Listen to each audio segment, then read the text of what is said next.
these are the games that Dennis's teams love, and we're going to win this game, I think. And we want it, and it's empowering. Is Dennis Gates a hero? I have a bad addiction right now. Yes. Oh. You got it! Battlehawks! 2-0! ncaa is the law!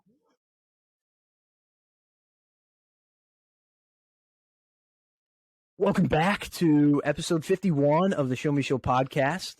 On today's episode, we have college basketball talk. So we're dealing with the life of post-football, I guess. I mean, we got the XFL going on. We talked about that in the episode we just recorded. So we'll fill you in a little bit what's going on here. Me and Cam are filming an in-person episode while we're watching the St. Louis Battlehawks on Thursday Night Football against the Seattle Sea Dragons. This is the first in-person episode we've recorded since before the NFL season started. So quite a while. Very epic to get started with, to say the least. And what we just did, we just got done recording an hour-long episode recapping week one of the XFL, just the XFL in general, and then also doing the coaching hire recap and grades, coaching hire grades. So that was the much-anticipated episode. This one will probably be out before that one is, though. So this is officially episode 51. The other one, it's just kind of a bonus episode for the people. It'll be like a Monday episode or something to get your week started. So 52. Yeah, pretty much. So this one is going to be the main episode, but I just wanted to fill in the listeners there, let them know what's going on. So we're warmed up, to say the least. We're warmed up on the mics. So the flow is definitely going to be better since we're in person.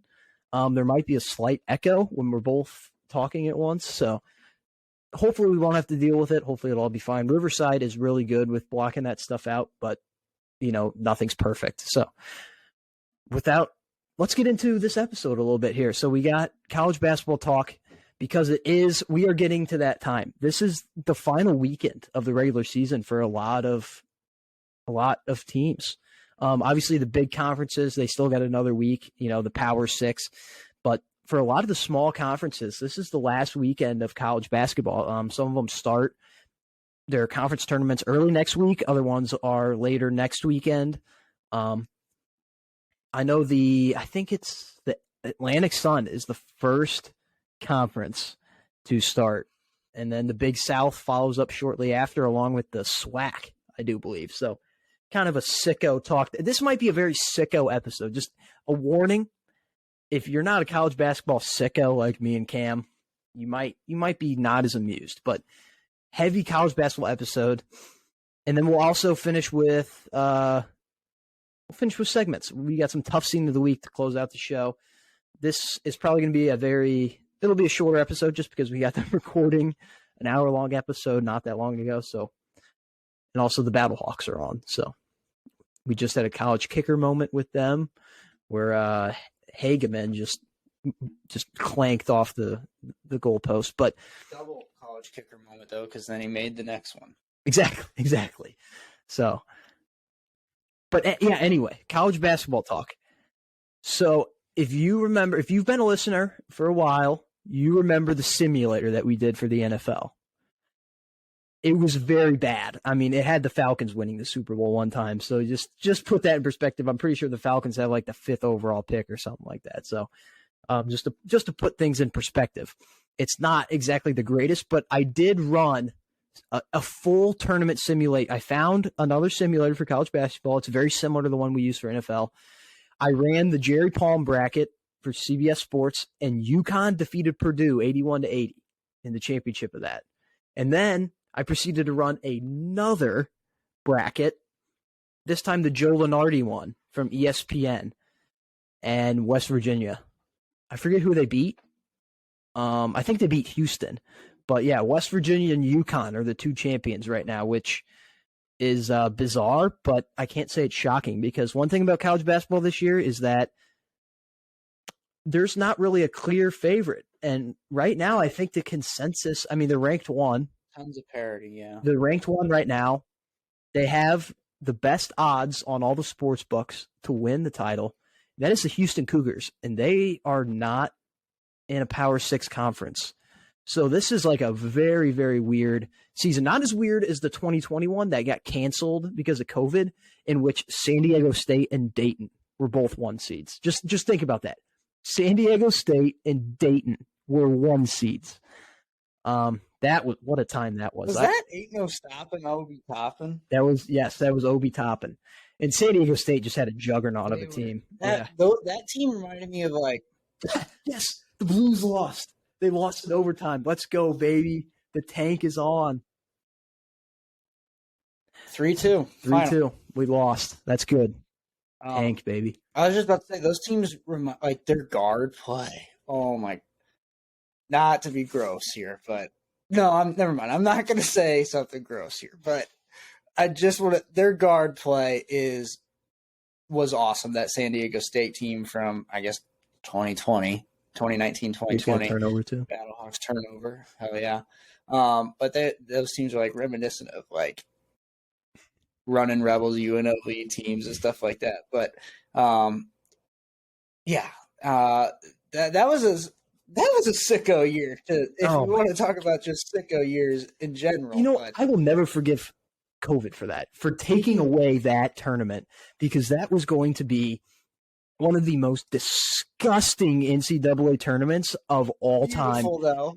Can you imagine if Dayton and San Diego State met in the championship game? They would have been one for the ages. That might have I could be overshooting here, but that might have changed college basketball forever. Because then all of a sudden schools like San Diego State and Dayton, like maybe they're not going to be like, a Charleston or something like that, but the second tier schools, which is kind of Mountain West, Missouri Valley, American, A10, like those conferences, they all of a sudden might be getting star players. So, but let's not reminisce on the past. Let's talk about the present here. Houston is a consensus number 1. But another team that was a favorite to win the title, Alabama, they have had a wild last few days. And needless to say, it reminds me of the Buffalo Bills they just had all that shit happen to them. The Alabama Crimson Tide has had an unbelievably good season. They have probably the best offense in college basketball, maybe behind like a team like Oral Roberts. But, I mean, these Alabama teams are going up against SEC defenses. And we're not talking about football. We're talking about basketball with the SEC defenses. But Alabama they are really good. They have a really good player named Brandon Miller, which let's just dive into it right now. So Brandon Miller, as of last night against South Carolina, he literally put the team on his back. He scored 41 points, single-handedly carried that team to victory against South Carolina. Yeah. A few weeks ago, Alabama, they had a player, Darius Miles. He barely played at all. I'll be honest. Like, he got in at, the tail end of blowouts. That's about it. He wasn't very good at all. But he got arrested for capital murder. So a very serious crime. It was reported that he gave a gun to one of his friends, and then his friend ended up firing the gun. Which Brandon Miller. No, I'm talking about Darius Miles. Him and his friend were at the scene of this thing. Darius Miles had the gun, and he gave it to this guy named Davis, Michael Lynn Davis. That was his name. He gave it to him. That guy fired into the car and ended up killing a single mother. So, and they both got arrested for capital murder because obviously, I mean, one guy, he fired the shot, and the other guy, he gave him the weapon, and he knew he had an intent to kill. That's why he gave him a weapon. But then it came out a few days ago that Brandon Miller, this was actually his gun that was used. And earlier in the day, Darius Miles, who was at the scene of the murder, texted Brandon Miller and was like, "Hey, can you bring me the gun?"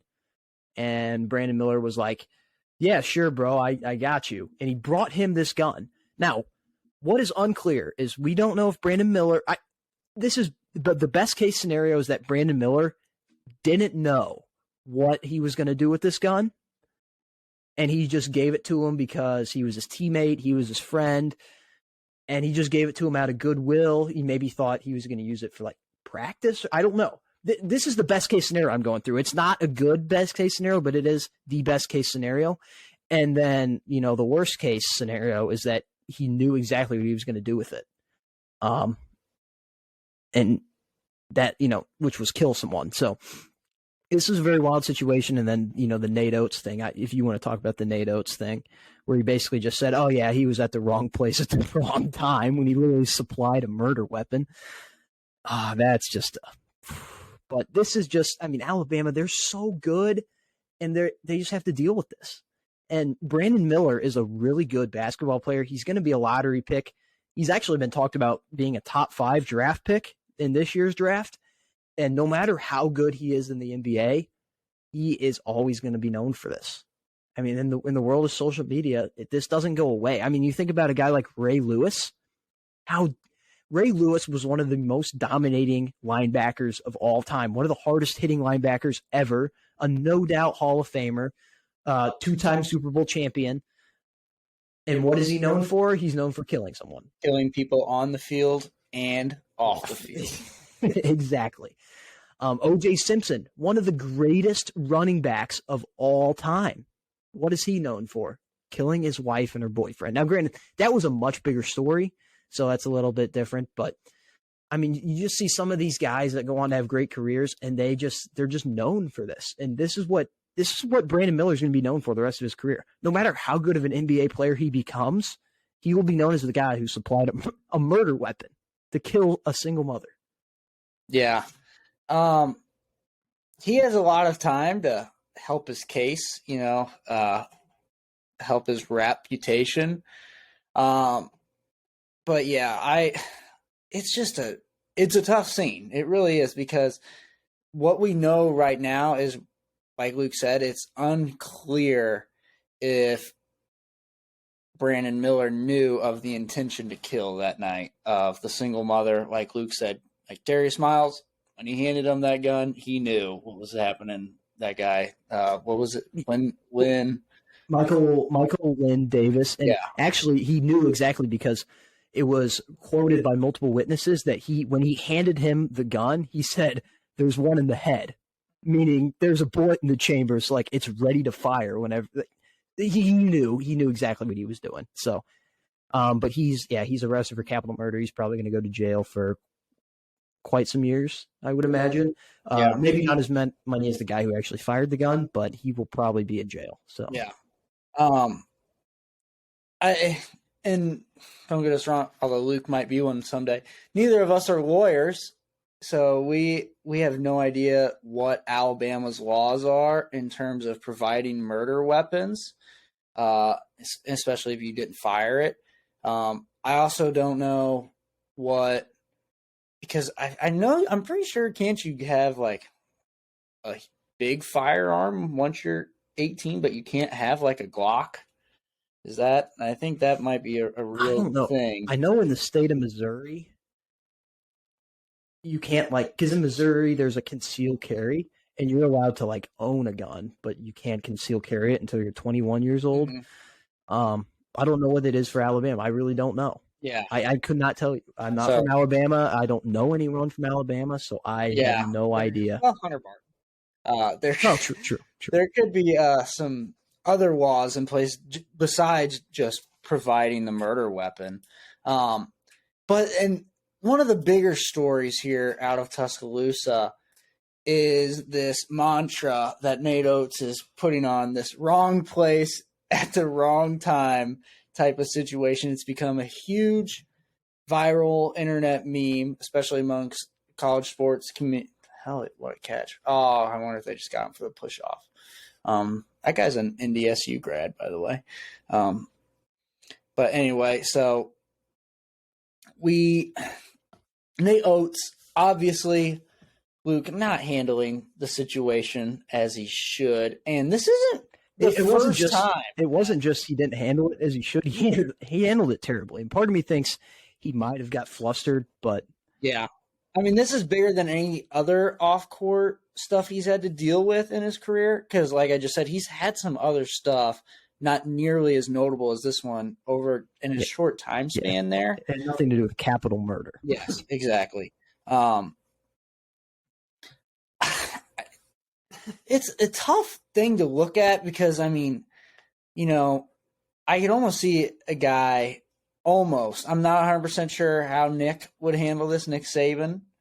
But I almost, if a big offensive lineman, handed somebody a murder weapon, I don't know if Nick would keep him around. And Nick is a forgiving, loving parent of trying to help these guys get to the next level and help their families. But not even Nick really tolerates that kind of stuff. But the bigger thing, even besides that, is just how he worded his responses. Wrong place, wrong time. Brandon isn't in any trouble in this case, when in reality he could end up in trouble in this case. And just kind of pushing it over. And it's kind of a read the room situation too, because you also have people online, especially Alabama fans, defending him because, whenever it's your guy, it's always wait till all the facts come out. It's always that when it's your guy. In fact, I think it was Barstool, Alabama last night tweeted, which shout out to them. They did predict this. They go, Brandon Miller about to go for 40 tonight. And he went for 41. He went for 41, but the comment section is just, .40, gun jokes and stuff like that. And then once he actually went for 41, the jokes, they were just flying at an all-time level. Oh my goodness. But this is the thing, like announcers in the future, because anytime like they're going to say, this guy is great at creating shots, Brandon Miller pulls crossover. Brandon Miller pulls the trigger, which is actually something that was said last night. Brandon Miller pulls the trigger. That was uttered by the announcer. Brandon Miller is great at helping his teammates. He's great at creating shots for his teammates or getting open shots for his teammates. The announcers, they're going to have to be careful in the future with this situation. And, it is kind of funny because that anytime the announcers say something like that, it's going to end up on social media and it's going to be funny. But, I mean, this is a very serious situation. I mean, someone died. Someone was murdered over this. And Nate Oates kind of seems to be sweeping it under the rug a little bit, which I don't blame him because his team – they're winning. Yeah, they're trying to win a national championship, so you don't want it to become a big deal. I mean, they kicked Darius Miles off. He's off the team. He's done. He'll never play basketball for Alabama again. They made that very clear. But he also wasn't like a huge part of the team. So, but if you have to kick a guy like Brandon Miller off the team, that's significant. Yeah. That damages your Final Four run. You're in hot water, then you're already in. Exactly. So, I don't know. He did apologize for his comments. He tweeted out later, and he's like, I handled that interview I handled it very poorly. I want to apologize. And then he said that his thoughts and T's and P's to the family, of course. Who's infuriated right now. I would be too. Yeah. I mean, but also I just want to point out the guy who actually committed the murder, Michael Lynn Davis, he's smiling in his mugshot. He's got a grin, and that is concern. Like, that's psychotic. So hopefully he goes to jail for a long time. But this is just, the whole thing is just absolutely wild. And I had Alabama potentially winning the title. I mean, they might have been my pick to win it all, depending on how the bracket, aligned out and stuff like. But they were one of my top teams, and this might keep them because you can't deal with all this in a season and still win the title. That just doesn't happen. Eventually, it comes back to you. It catches up with you. And just kids. Hashtag they're just exactly. Kids. Yeah, I mean, it's not like they're a pro team where they can, like the Bills. We talk about the Bills. They had all that and they couldn't overcome it. And I don't blame them for it. I mean, it was some hard stuff. Their teammate died on the field, amongst other things. What are some other, like just cases of just teams just having hardships throughout the season? It never turns out well. And Alabama, they'll dominate, some of the lower teams that they'll play, but then they'll run into a buzzsaw and they'll just run out of steam. I mean, these players have to be mentally exhausted from having to deal with all this. And it's going to get worse over the next few weeks with the Brandon Miller stuff and him actually playing in the games. So it's going to wear on them. They're kind of starting to wear down anyway. I mean, they lost their first conference game to Tennessee, and then they almost lost to South Carolina, who was awful. It's Gigi Jackson. Huh? Gigi Jackson. Yeah, but I do. He's the top recruit, I think. Yeah, he was committed to Carolina forever until he decommitted. Yeah. And then we got Pete Nance. So, but they still suck. But that's all I have on Alabama basketball. Just a tough scene right now. Some other teams that are dealing with a tough scene. Speaking of North Carolina and your fandom, yep. they are probably headed towards the NIT. They had a season-saving win with Notre Dame last night. They struggled though, and Notre Dame is not very good this year, and they struggled with them. So that's concerning. They have they're 0-9 in quad one, which is not going to help them when it comes to bubble talk. They were ranked number 1 coming in. They made the national title. They came up 1 game short against Kansas. They retained all 5 starters, plus some big Brady Manick, big piece. People forget. Okay. We replaced him with Pete, who is he actually played good against Notre Dame, but he's been horrendous. Yeah, we forget about that. They retained all the players that they could. Brady Manick graduated, so he could not come back. And then they also retained, I think, their 6th and 7th men. They were ranked number 1 coming into this season, heavy title favorites, and they're on the bubble. How do you feel, Cam, as a North Carolina fan? Well, personally, I would look. If this is what I'll say, we were on the bubble at this exact point last season too, but it's completely different circumstance. And no, that is a real fact. We were on the bubble until about 1 game before the Duke game that ended the regular season. And then we really secured our spot by winning 2 games in the ACC tournament. We were a bubble team all year last year, but this has a different feel because our end of the season schedule is rough. I mean, we got to play Virginia. We basically have to win out and or win 3 games in the ACC tournament. That's really your only path. And people forget ACC tournament. I mean, if you win 3 games in that, they're most likely will stick you in there, especially because Luke. One thing you got, and it's unfair, but it helps. The UNC logo and the colors of the jersey, that it pays off dividends. It plays, and it huge ratings draw. Not that the committee is worried about ratings draws, but the jerseys, the logo, the history, it pays dividends and can help you get in the tourney even when you don't deserve it as much. I'll be honest,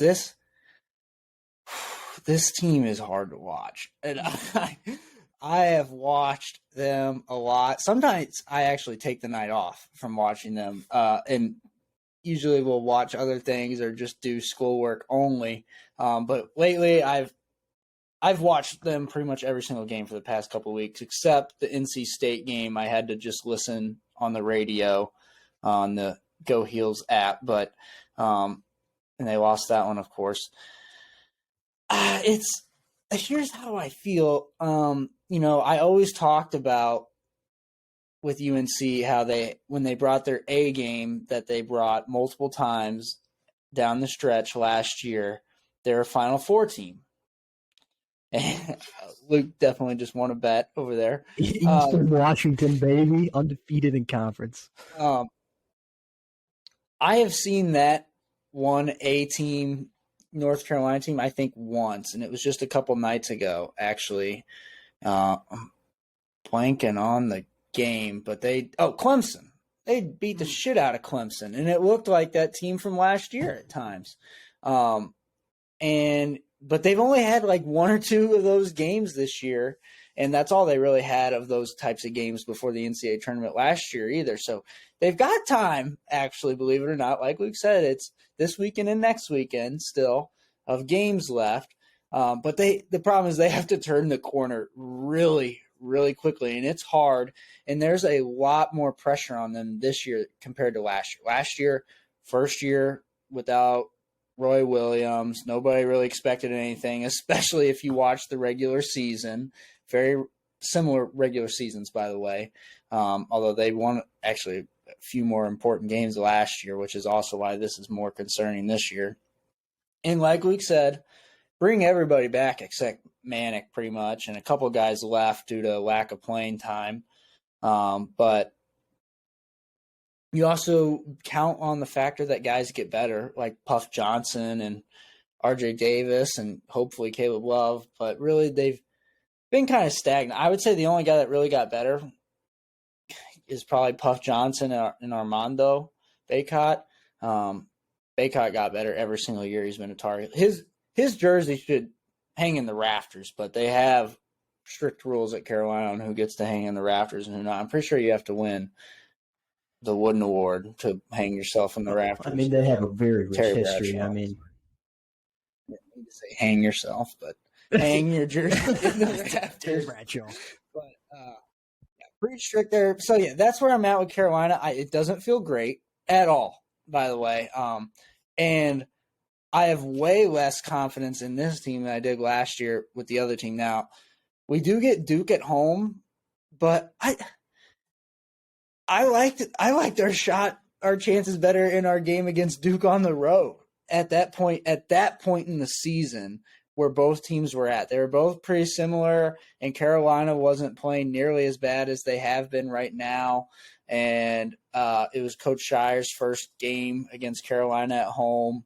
And Caleb Love was playing, and he pretty much killed Coach K twice. So in his house and in New Orleans. So it doesn't feel great. Killed in his house. Yeah.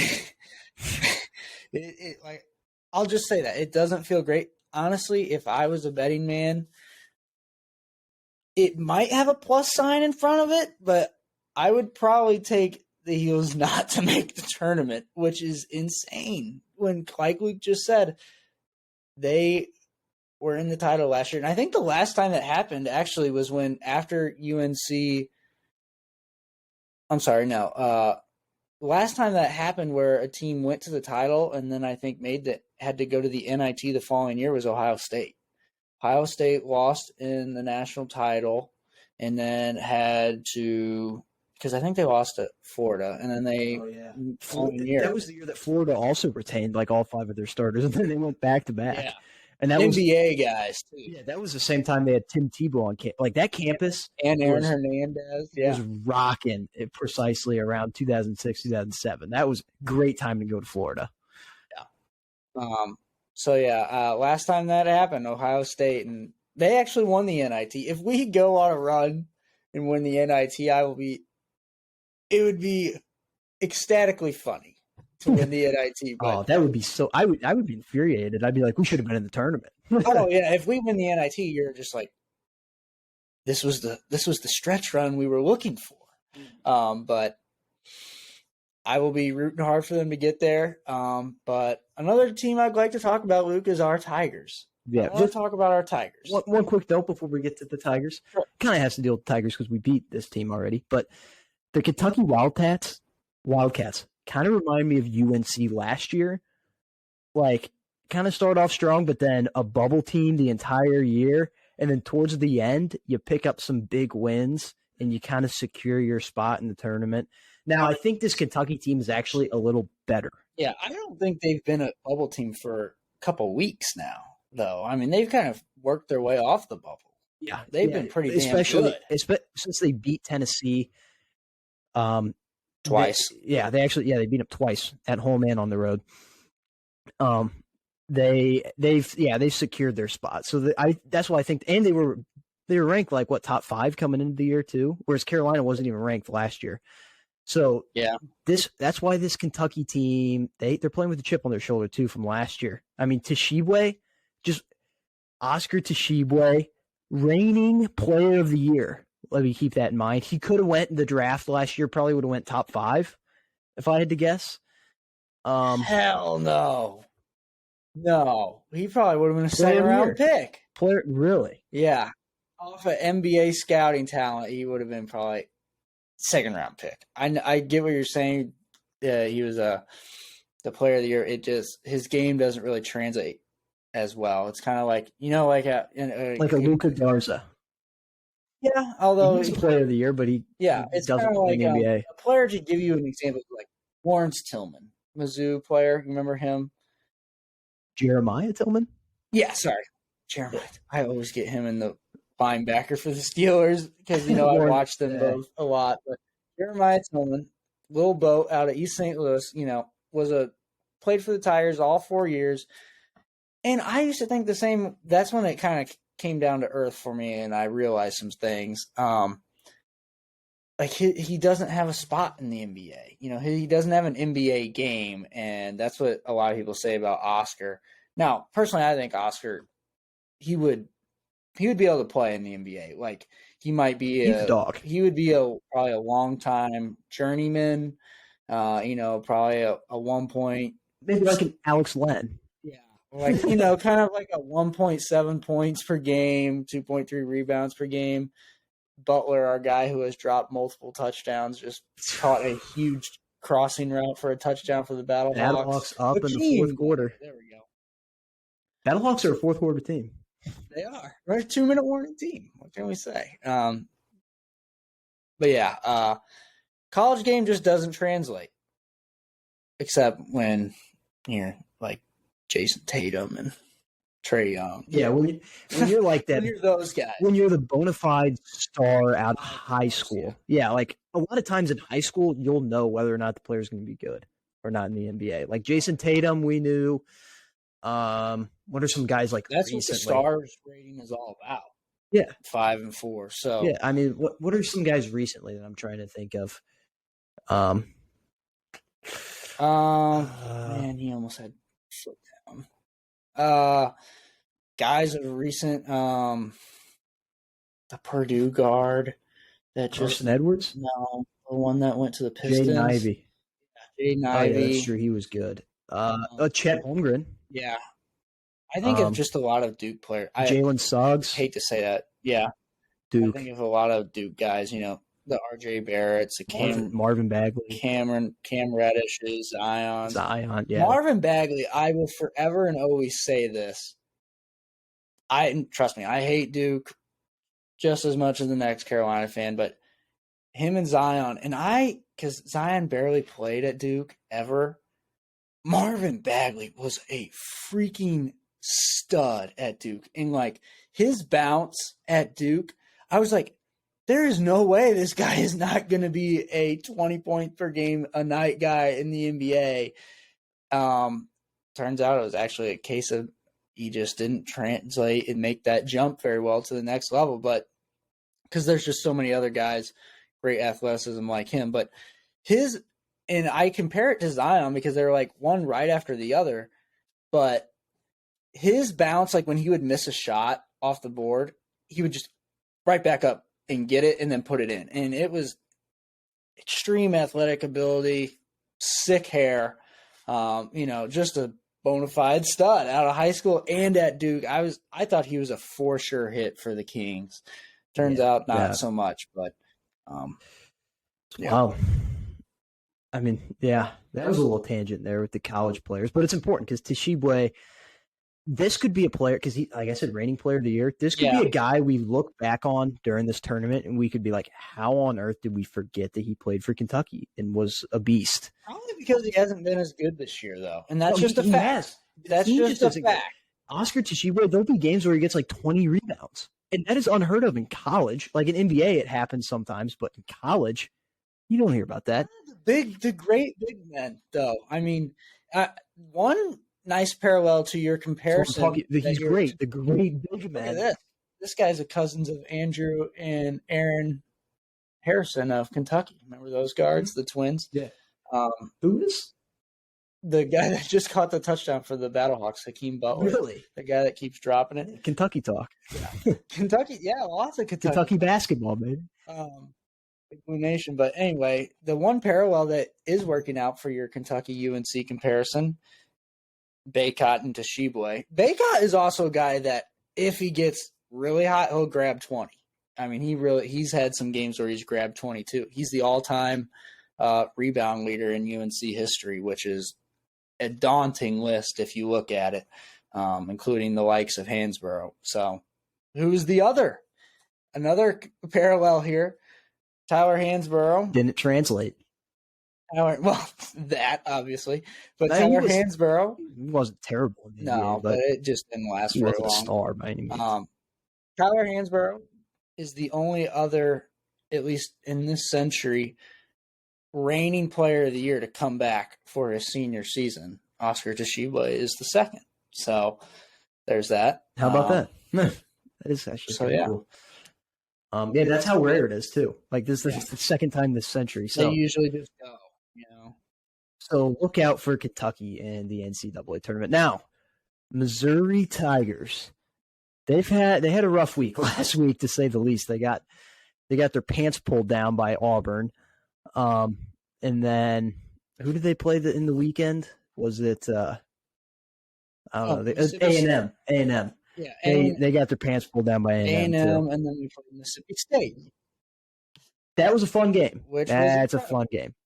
Also, I just want to earlier in the year, I don't remember what episode it was, but me and Cam had a massive debate on whether Texas A&M would make the tournament, and I was very avid that they would not, that they would fall off. And now they're probably going to end up being like a top 6 seed in the tournament. So I couldn't have been more wrong on that take. They're not even a bubble team anymore. So I don't know ball. And I would definitely say this. Luke, and don't get me wrong, I've been keeping a close eye on college basketball throughout football season as well. But Luke has really gotten into it this year, and he was last year too. But the only difference is that last year I didn't get into it until like late January, February. Yeah. I started in December this year getting into college. He was ready to go. Yes, I was very avid, and it's not like I'm a huge Arizona fan. I haven't talked hardly at all about them because no one gives a shit about Arizona that listens to this podcast. But I've been getting into Mizzou, and them being good, like surprisingly good, is so fun. But I'm just a sicko for like the small conferences. Like sometimes I'll send Cam like a screenshot of like the Northeast Conference standings. It's like Stonehill College, Fairleigh Dickinson, Wagner, teams like that, and I'll be like, which one do you think's going to make the tournament? You know, and no one. That is like next level sicko. Like that's almost like psychotic, just to a level to care about that type of stuff. But I do, believe it or not. So, and that's actually where me and you fit together like a glove in that sense, because like I said, he's even more into it even during football season, which is incredible. And I go balls to the wall, NFL and college football as well. And I get really into the sicko stuff of college football as well. And I love the sicko collegeness of college basketball as well. And I love it when we send each other all kinds of just gross college basketball stuff. Like today, for example, in the Fairleigh Dickinson, which I just mentioned them, funny enough, in St. Francis, Pennsylvania, there was a whole ass priest sitting at the end of the bench for St. Francis, Pennsylvania. So that's the type of stuff that we send each other, or like the highlights from Western Michigan and Eastern Michigan. Like it's just disgusting, you know, just sicko talk. That we probably should be put in the hospital for. Did that guy just miss another field goal? Oh my God! Yes, he did. Cut him. 50-yarder. Well, that's a fair miss, but he missed it. It was dead on, but he missed it because he didn't have enough leg, which is a pure college kicker move. Okay, yeah, that's valid then. But that's college kicker move. To miss it because of not enough leg. Shout out those guys dressed like dragons. That's oh my God, there's so many of them. That is so beautiful. But yeah, back to Texas A&M. I have to keep texting Luke this when we keep seeing them keep winning.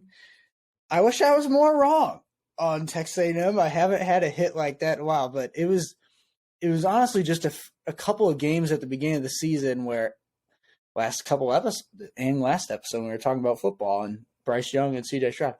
Eye test team. They have this it factor with Buzz Williams, and I have no idea. I can't put my finger on what exactly it is. Shout out Urban Meyer. But they are just really damn good. And like we just said, they put it to the Tigers over the weekend. And they are second in the SEC, I want to say, only behind Bama in terms of conference rankings. Yes. And I think a lot of people had the same look on them as Luke did. You know, like they're going to probably get close to 20 wins, but they're probably not going to have those types of wins that are going to put them in. They've just randomly won them this year. Yeah, they swept Mizzou. They beat Tennessee. Yep. They just keep winning, and they kind of remind me. What's a comparison? I had a comparison in my head, but I lost it. Just a team that's going to run out of steam. Like Northwestern. Probably. Like Northwestern this year, they've had some really big wins. They actually are killing Illinois tonight. Northwestern has had a miracle season. Not really a lot of stars on their team. Like I couldn't name any player on Texas A&M or Northwestern, but they're just randomly good. They're going to end up with probably a 6 seed, roughly, both of them. But both of those teams, there's a high chance neither of them will make it to the second weekend because they just don't have the guy. They just don't have a closer. That can really step up and just take over a game. That's what the truly great teams have, is they have that guy. Which, trust me, to get into the tournament, you don't need that. I mean, you just need to play like a team and play hard and stuff. That's what Mizzou is. I mean, you could say Kobe Brown's our guy, but really, I mean, what Nick Honor stepped up and took a 3. Noah Carter. I mean, you got these guys that step up and take big shots. Golston has made 2 miracle buzzer beaters. So it's not Kobe Brown that's coming up with these big moments. So Mizzou is also that team that's like, they're going to make the tournament, but I don't know. Let's get into Mizzou. I want to talk about Mizzou a little bit. This has been a miracle season. I mean, last year was a disaster, to say the least. Conzo Martin, he had his swan song in a very, very sad fashion. And then Dennis comes along and he just instantly brings life to the program and revitalizes it. And something about Dennis, we were talking about this right before we started recording. Something about Dennis and the Gates-led Tigers is that they win close games. In Mizzou baseball, Mizzou football, Mizzou basketball, historically has never, ever happened. Never. My whole life. It's never happened. You get into a close game, and as a Mizzou fan, you just assume you lost. Your stomach starts to turn. You just assume you lose. Not with this team. I mean, I even, like, the other night when we were watching Mississippi State, not we, but when I was watching it, I kept thinking, oh, Mizzou's going to lose this game. Like, oh, that miracle shot. Remember that it just kind of rattled around on the rim there, and then it fell in. I'm like, oh, yeah, of course, that's classic Mizzou. Here comes Nick Honor with just a random pull-up 3. That's never happened. And so I said, I don't trust Mizzou in the tournament at all, because they could run into like a buzzsaw and just get crushed and lose by 20. But if it's coming down to a close game, I trust Mizzou. I trust Mizzou in this game. So that's something I can't say ever. Yeah. I'm blanking on who did Golston hit that buzzer beater against the other night? Which one? Tennessee or UCF? Tennessee. He's hit 2 half-court buzzer beaters against Tennessee. UCF was a long time ago. I'll say this about Mizzou. This has been it's a complete 180, by the way, in terms of Conzo Martin. You know, he made the tournament a few times, actually. Kim Anderson, horrible, obviously, but it's been a complete turnaround. And we've talked about this all season countless times now. You know, we love Dennis. I love Dennis for, his quirkiness about basketball, his love for it, how much of a nerd he is about it. I love his coaching ways, the way, he's not going to hype you up if you win a big game, which, some guys don't really like that much. He'll tell you, we haven't played well yet. And when you lose a game, he's going to say the guys played well, and he's not going to tear you down. So, and I like that about him. I love the culture that he's putting into place. I love how he wears a suit on the sidelines for every game. I love how he lets the guys be dudes, after the games. And, he doesn't even think about making it about himself ever. And, back to kind of more what we were just talking about the Tigers' actual play on the court. 2 things here. The game against Tennessee, when Golston hit that buzzer beater, I prayed that he would hit that shot and it went in. That was the first I shed just one tear. My eyes just got watery, and basketball had moved, but eyes got watery there. Shed one tear when Golston hit that three. I was just in shock. Last time I cried about Mizzou was actually when they lost the SEC championship game to Auburn in football. But I was also I was a kid then, so that was a little bit. I put my whole heart into that, so that makes more sense. But just wanted to bring that. I mean, sorry. When he got pushed out on the side. Yeah, when they killed Henry yeah. Josie. Yeah.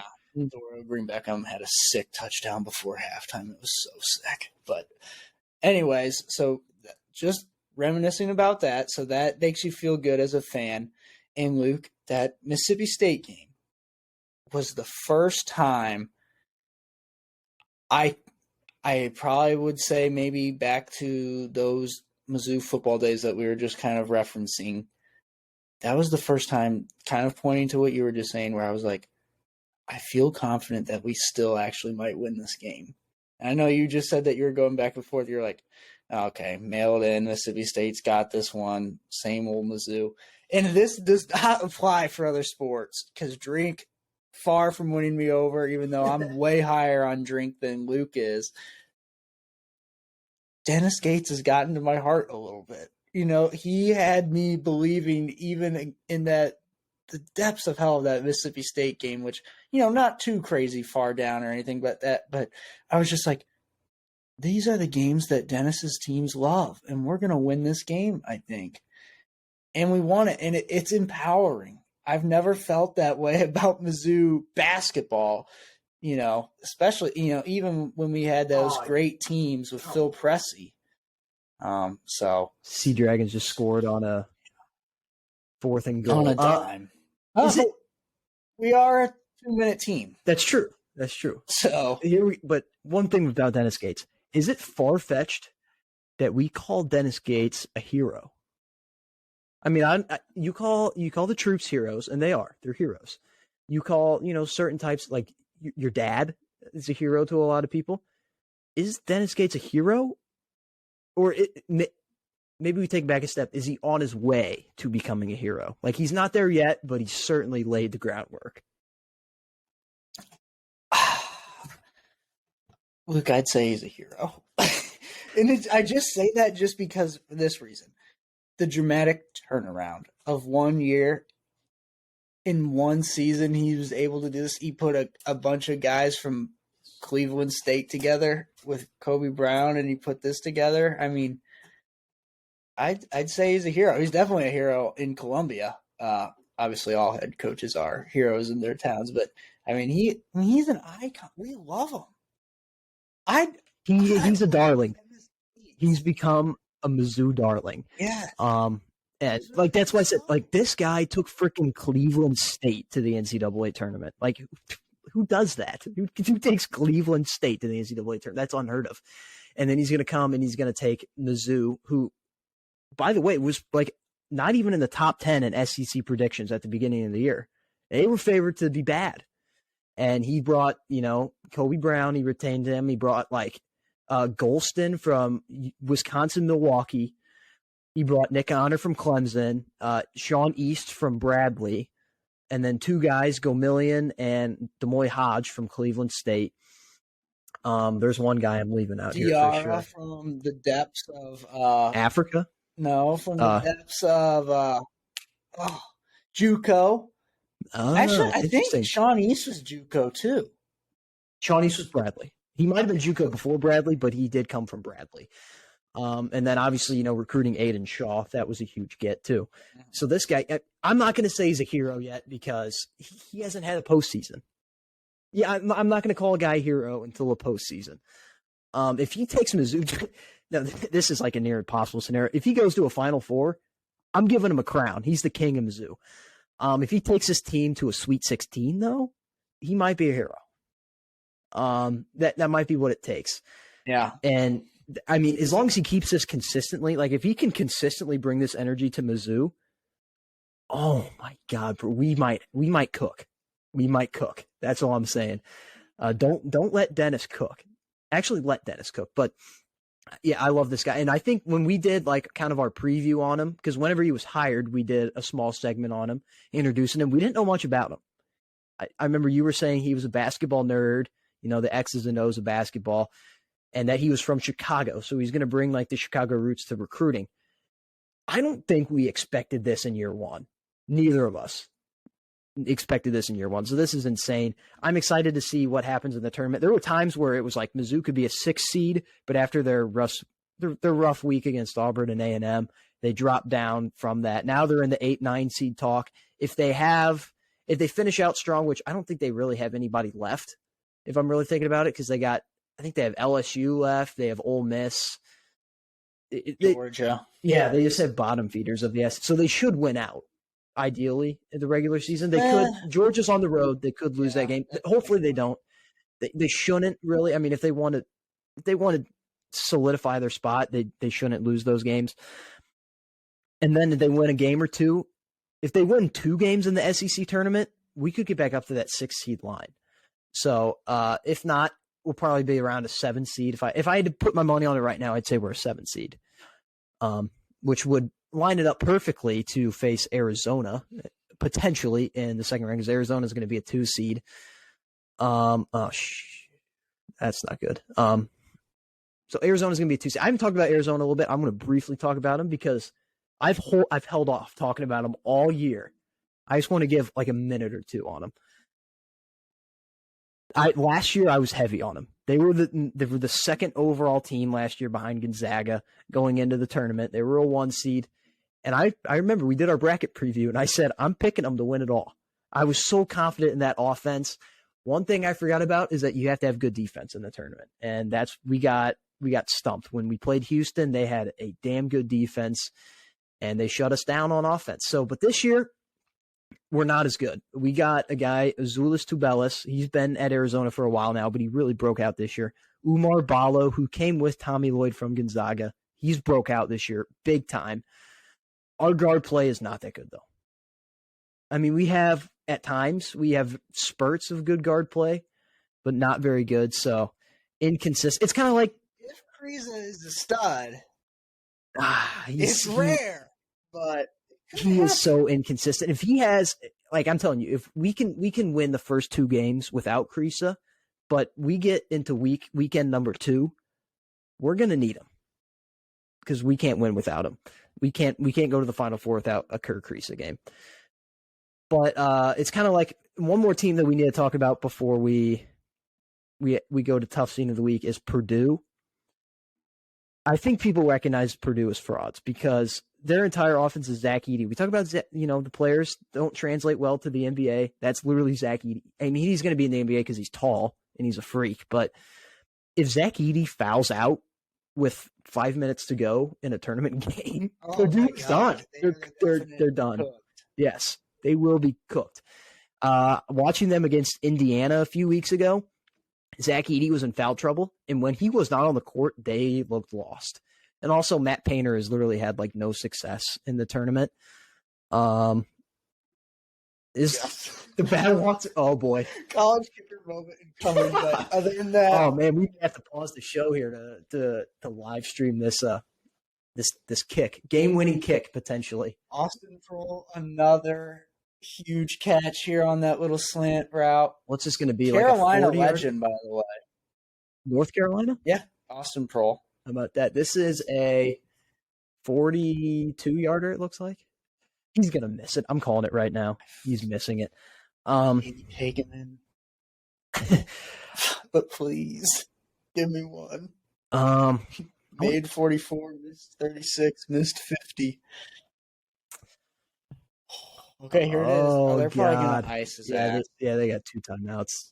44 yards? There's no way, dude. With the game on the line. Yeah, there goes the timeout. Okay. While we wait for this timeout to be over and this kick to be made or missed, do you have any other college basketball talking points? You said right now you're picking Houston. That's your team. If I had to fill out a bracket today, I would pick Houston. I just think the stars are aligning with, they're playing super well. They've actually played better at other points in the season, but they're still playing well. Defense is suffocating, but they actually still have good guard play. I like Kelvin Sampson a lot, and I also got word that Final Four is in the H-Town this year, right? And Yeah, that's true. Jim Nance's Final Four. He is a Houston grad. Could Oh, you got it? Battlehawks! ncaa is the law. oh my God, I couldn't be more wrong. I'm so glad to be wrong about that. Wow. Well, I guess the talk about cutting him after this week is over. You can't cut him after a game-winning field goal. You can't do that. So Yeah, Houston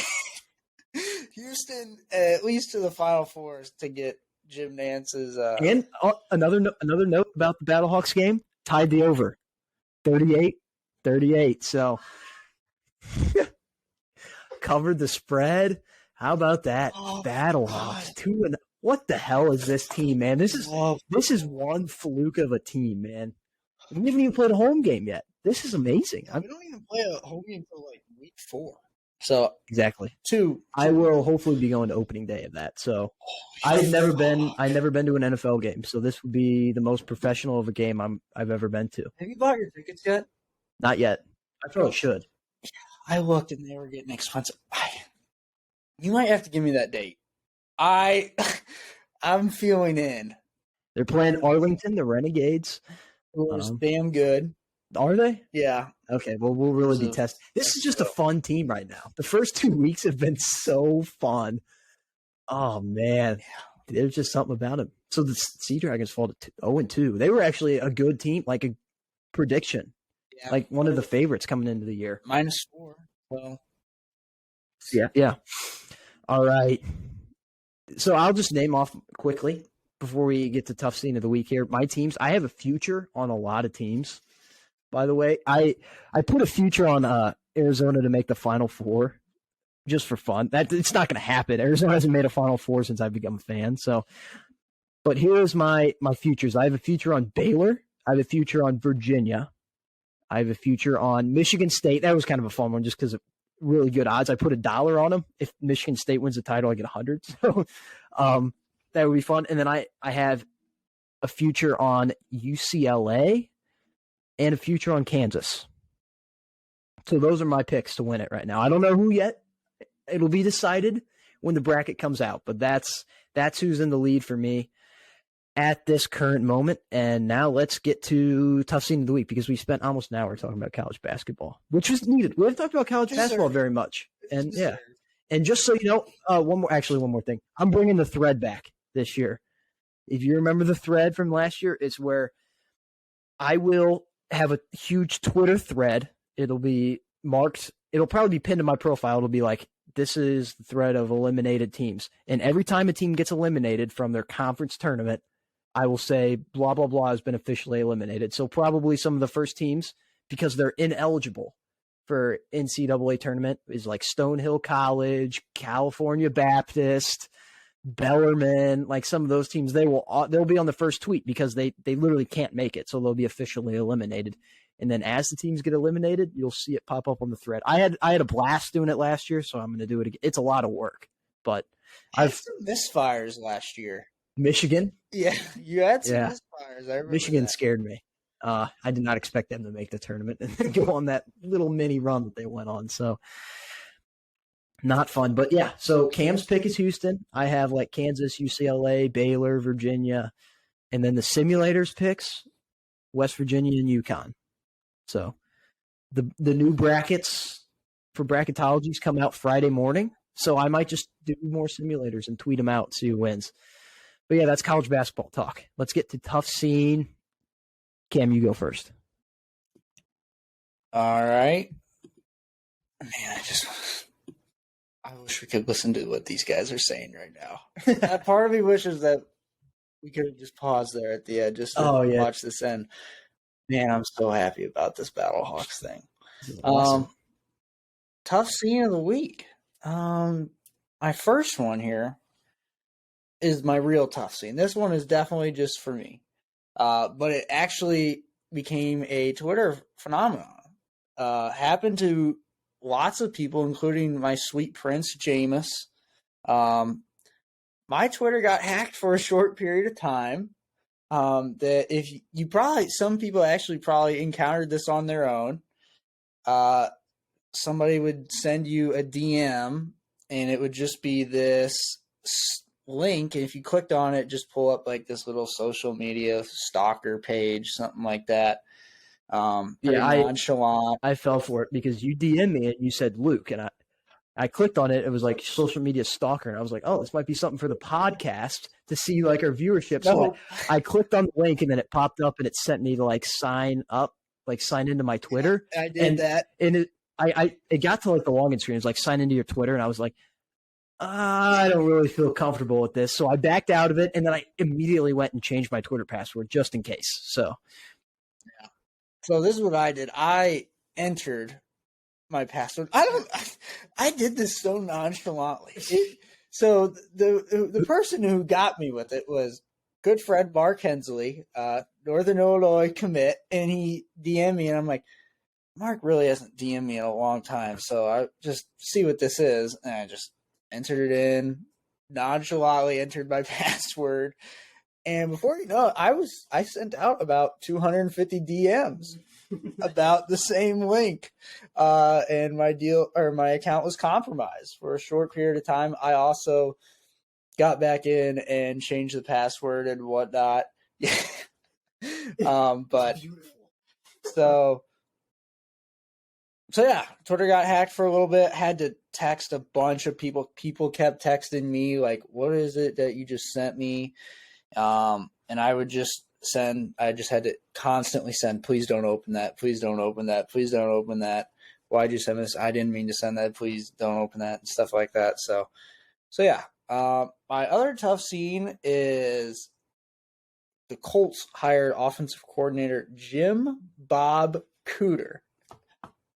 And it's really not that tough of a scene, but it's a tough scene that this guy's name is Jim Bob Cooter. So looks like a fake name that you would see maybe on this is the second your straight Madden franchise that you would use.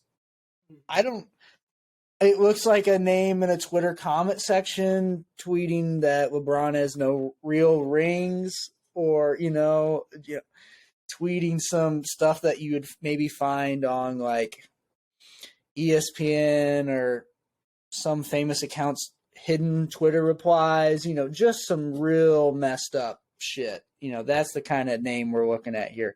Jim Bob Cooter. Yeah, this is the second consecutive week that we've had to question, like, are we getting ball sacked right now? Is this a butt crack sports? No, this is Ian Rappaport, straight from Ian Rappaport. Jim Bob Cooter. Really real. Yes. Last week it was the NBA All-Star game, drafting reserves first to avoid the pick last. I could have swore that was ball sack. No. Jim Bob Cooter being hired to an NFL offensive coordinator position? Real. I don't know what's going on. Right, this is weird. Hey, Coach Cooter, did you have fun last night? Oh my God! I would have to call him Bob. I would have to call him JBC. Jim Bob Cooter. I can't. I wouldn't be able to. Like, I'm just thinking about my coach. Coach Heflin, Coach Blitzball, Coach. I couldn't imagine me like Coach Cooter. I just can't. So that's kind of a tough scene for possibly maybe Bryce Young, CJ Stroud. You have to talk to Coach Cooter. We should at least talking to the Cooter every day, I guess. I don't know. Yeah, that's something that Tyler Lockett probably wished he could do for a number of years. Exactly.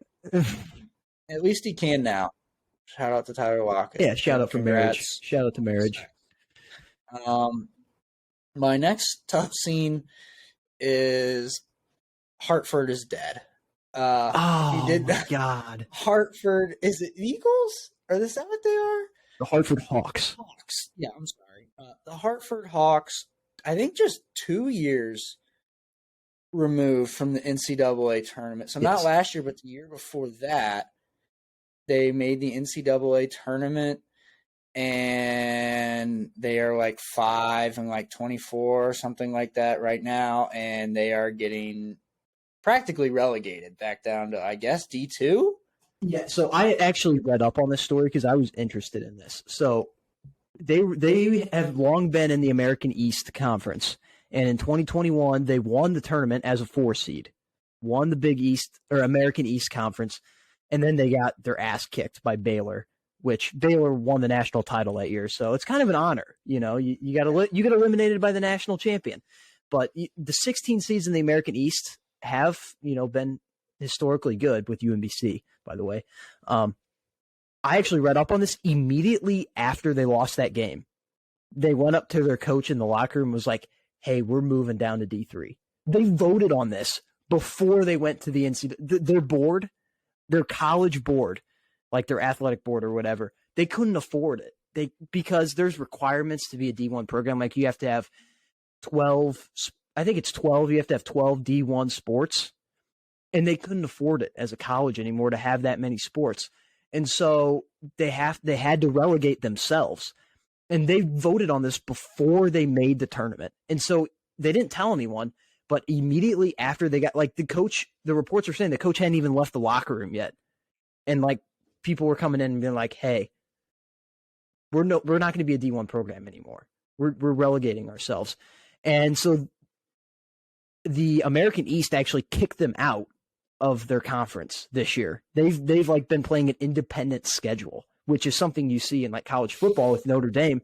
Chicago State. Yeah, Chicago State. I don't know what the hell Chicago State's problem is though, but they were in the WAC for the longest time. Chicago State was in the Western Athletic Conference. That didn't make any sense. So maybe that's why they kicked them out. But Hartford has, they've been planning this for a long time. This is not a relegation. This is a university running out of money, not being able to afford it.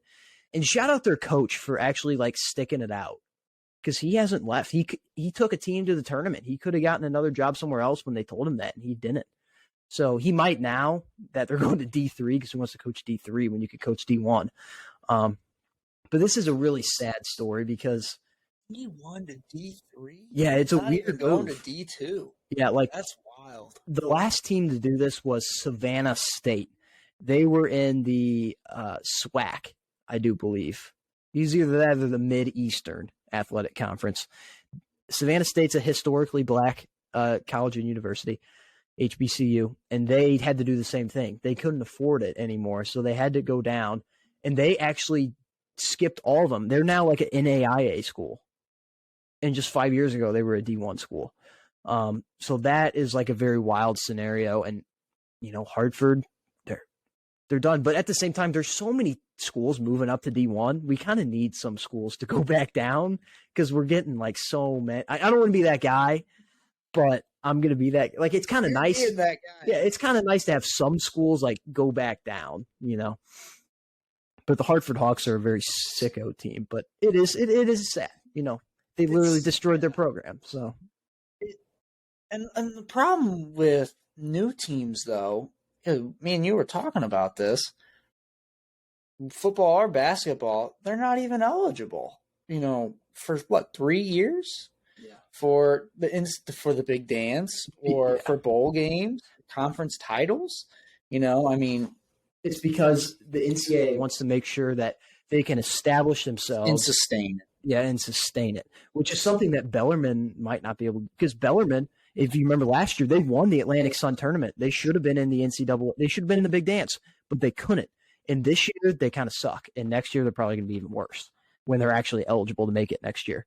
So, I mean, you kind of, like these teams that move up to D1, they move up then for a reason. It's because they can compete and they have the money to move up, and they're good like instantly. To let them compete, but it's whatever, I guess. All right. Well, I guess give us. That actually became more my tough scene than yours, but yeah. I like I said, I literally researched this for like a good 30 minutes, I was reading articles on this because it was something that caught my interest. So my tough scene is a few things. Load managing, number one, because finally players are kind of starting to come out and go against it. Like Anthony Edwards had a statement that was like, yeah, if you can't go out there and like some families come to games. This is the only game they can afford to come see. And if your ass is sitting out, like they don't want to see, that's not what they want to do. They want to see the stars playing. And then DeMar DeRozan a few days later was like, well, in order to win MVP, you should have to play all 82 games. And then he was like, well, actually, I'll give a little. You could 78. You have to play 78 games. And that would be amazing. Trust me, because the load managing has gone to a bad level where it's almost like impossible to watch because the stars, like they sit out. It's not like they have an injury or anything. Like Kevin Durant right now is sitting out, but he's like actually injured. Where like they'll just sit out a game because they can. Like you're getting paid to play. Like put on your big man pants and play. I don't want to be. This might be an old man yells at cloud take, but I completely agree with Anthony Edwards and DeMar DeRozan. I think playing matters, and regular season. Yeah, the importance has gone down a lot, but it's still you're still getting paid to go out there and put on a show for the fans and for the viewers at home. And when you're not playing, you're not doing your job. So I don't know if they get a pay cut when they load manage or something, but that's a tough scene because I think people are finally starting to realize it. And also on the Anthony Edwards thing, I think SportsCenter put a quote out on a graphic and posted it on Twitter. And then all the people that replied and were like, yeah, I agree with Ant. He's 100% right. SportsCenter put those in the hidden comments. So they hid all the people that agreed with Anthony Edwards. So I guess when they put it out, they were, expecting people to be like, oh, he's an idiot. He doesn't know what he's talking about. I don't know what they were expecting, but tough scene. And then also – hold on. I go ahead. Add on to something that you're – because me and you actually talked about this, I think, earlier tonight. That's actually why me and you are both more attracted to college basketball than the NBA. Obviously, we both like the NBA playoffs a lot, especially the NBA finals, but we're both attracted to college basketball much more because the players not only have to play, they want to play because most of them are not even going to be good enough to play overseas, and March Madness is America. So yeah, and it is a big deal. And, a lot of these players, love Kobe, they say they're big Kobe guys, stuff like that. Kobe has one of the best quotes about load managing and not playing and stuff when he talked about, because his wife Vanessa once asked him, why do you try to play through all these gruesome injuries? And he said the same thing that Ant-Man said. He goes, some people save up all year to bring their families to come watch me play once at the Staples Center.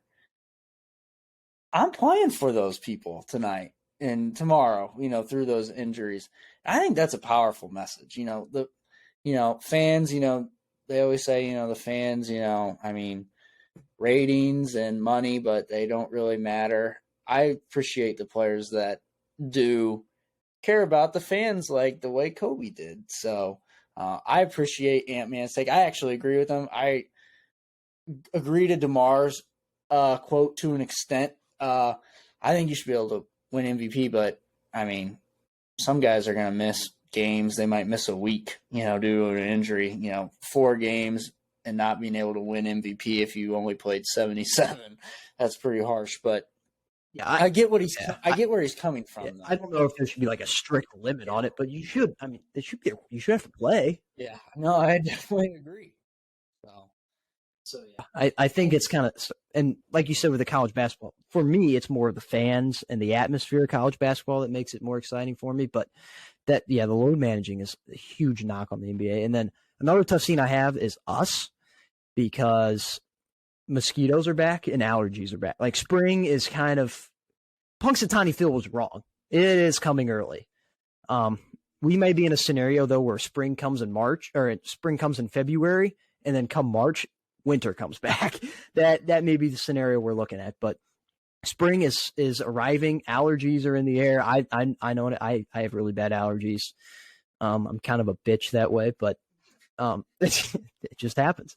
And mosquitoes are back. I got my first mosquito bite of the year.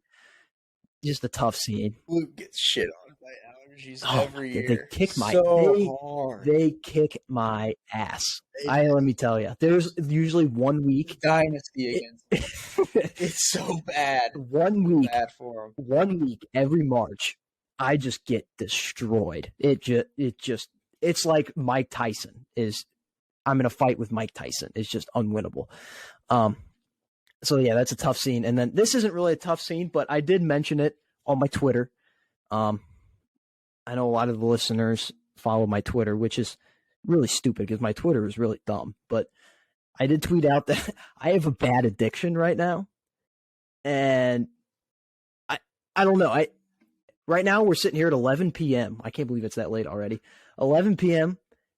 This is the first day in almost 2 weeks I've not rewatched the Rihanna halftime show. Yes, it is bad. There's been some days I watch it multiple times. It is bad, Cam. This is worse than being addicted to cigarettes. It is a terrible addiction. So right now I'm doing good. This is the first day I haven't done it, but the night is still young. It may occur again tonight. So I don't know. This is a bad addiction though. It's a very weird addiction, but Apple Music has a feature where it's literally right on like the home page of Apple Music where you can just watch it because obviously it was sponsored by Apple Music. So they own the rights to the halftime show. It was on the NFL's YouTube. This is bad because it takes a good 15 minutes of my day every single day just sitting there watching it. It's like a vibe session. This is bad, Cam. It's definitely a hashtag my strange addictions, but you capped it off there at the end to where you can kind of spin it as a positive. It's kind of been your positive vibe check though. So that part is not a horrible thing if it's keeping the positive vibes up. Yeah, it is a little weird. I have some questions. It's very weird. I mean, is it that look, man? That look said it all. Is it a possible horned up situation? No, I'm not pitching a tent while I'm watching it by any means. I'm just I watch it and I'm bobbing my head. You know, I got my AirPods in. It's going along. I don't know. It was something about the dancers out there. They're hitting every move or every beat with a good move. I don't know. It's not a horned up situation. I wouldn't call it that, but it's a very bad. I don't know if it's a very bad thing, but I want it to stop. Like I don't mind watching it occasionally, but every day, like it usually occurs. Let me tell you when it usually occurs. I'm sitting down trying to do my homework, and I'll get a little bit done, and then I'm like, I need to watch the halftime show. I just get an inclination. Yeah, like I said, it's bad. That actually is a little. That part is weird. Actually, I will say that the part where you're like just moving along through your evening, and you're just like, "Fuck, I gotta watch that before I eventually go to bed." Like you're occasionally like you're making it a part of your routine. Like you don't want to quit this drug, but yeah. I don't say I want to quit it. I recognize that it's weird and I probably should stop. I guess that's where I'm at. Yeah, with it. But I'm self-aware, but I don't know if I'm fully committed to stopping. Like I need to break something. So today I'm fully committed in stopping. But tomorrow is a new day. So I was gonna say I think we can get you through tonight. I hope so. Unless you decide to watch it past midnight tonight. Well, I tell you what, a lot of the times it occurs when I'm getting ready to go to bed. It's like a nice it eases my brain before bed, to say the least. It like clears out all the bad thoughts. And it just, it makes me go to bed with a smile on my face. As corny as that sounds. I don't know, man. It's very weird, to say the least, and I need to stop. But not horned up though. We're making no, it's not a bonk. It's not a bonk situation.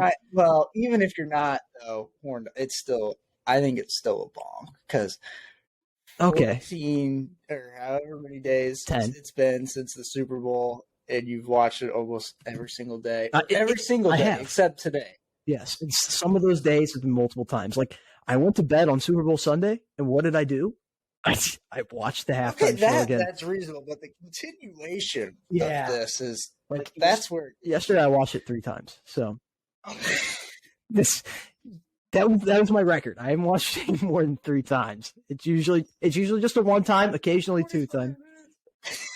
Not quite. It's not quite 15 minutes long. It's about 40 minutes. Yes, I spent 40 minutes of my day yesterday watching. Yeah. You know what? The self-awareness just hit me like a brick right now. Just hearing that stagnant number. 40. You know what you can do in 40 minutes? You can watch 2 episodes of Family Guy. You can watch an entire episode of Better Call Saul. You can watch this show 3 times. That's true. Maybe I should do that in 40 minutes. I could probably get a few homework assignments done. I could do so many more productive things with my time, but I choose to do that. Yeah, you know what? Go ahead and bonk me. I get the bonk stick. You definitely even like I said, even if it's not a horned up situation, even though you just said you've been doing it while you're laying in bed, which is questionable. My hands are above the blanket. I'll take your word for it. Okay. I'm taking your word for it. It's still a bonk. It still is. 10 days in a row, maxed out 3 times in one day. That's 40 minutes of Rihanna. I mean, that's a lot of Rihanna over 10 days. It is. It is a lot. But you remember how I said beforehand, I said that this was the Super Bowl preview, and I said I had been preparing with Rihanna this entire week. It hasn't stopped, man. I thought, I was like, I'm going to do it to prepare for the halftime show. And I enjoyed it. I did it a mild amount of time. It wasn't like an overkill or anything. And then I just kind of expected it to stop, maybe carry over a day after the show. You're on a Rihanna victory tour. Yes. No, it's kind of like it's like how the champions always visit the White House. Yeah. This is what I'm doing right now with Rihanna. I'm visiting the White House. Yeah, you're going to a lot of places besides. I'm going to the Louvre and in Paris. Yeah. I'm going to the Sydney Opera House. I'm going all over, man. Okay, this is getting a little weird. Okay, yeah. All right. I just self-bonked myself on the show, so definitely valid. Cleanup notes for tonight's show. We got excited when the Blues lost. You won't hear that very often, but we're hoping for full tank. So, Bedard, man. Oh, like I said, if we get Connor Bedard, I will watch 10 full hockey games once he's a Blue. But until then, not happening.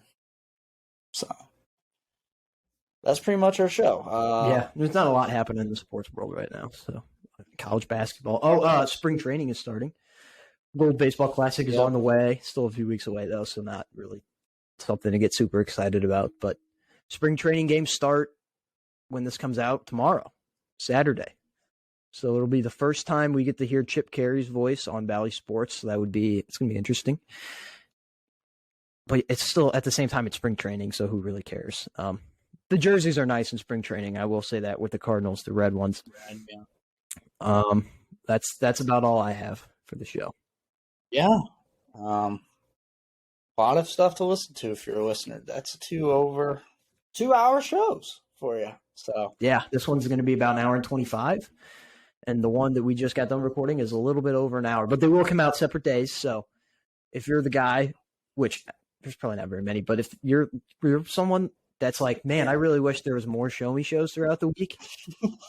Congrats, because you just hit the jackpot this week. Congrats, because you're a psychopath. Yeah, you're disgusting. You should be put in jail. No, yeah. Yeah, probably. But probably. You might also be on your way to jail with the Rihanna thing. But. Yeah, I probably shouldn't have admitted that, but no, that's a good one. You at least put it out there. Yeah, like you said, you're self-aware. Yeah, I'm self-aware. It'll probably, like I said, when we're doing this podcast next week, I'll probably be done. I might watch it a few more times, but it won't be an addiction anymore.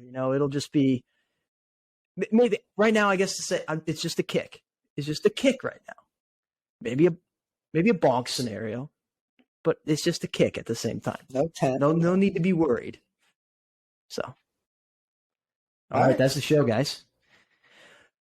Tune in on either Monday or Tuesday for the NFL coaching hires, grades, and some XFL talk. And then for next week, I have no idea what the hell we're going to do for next week's show. It's kind of like a void right now, right before March Madness and the bracket preview. So just have to tune in, just listen in. We'll see you in a few days.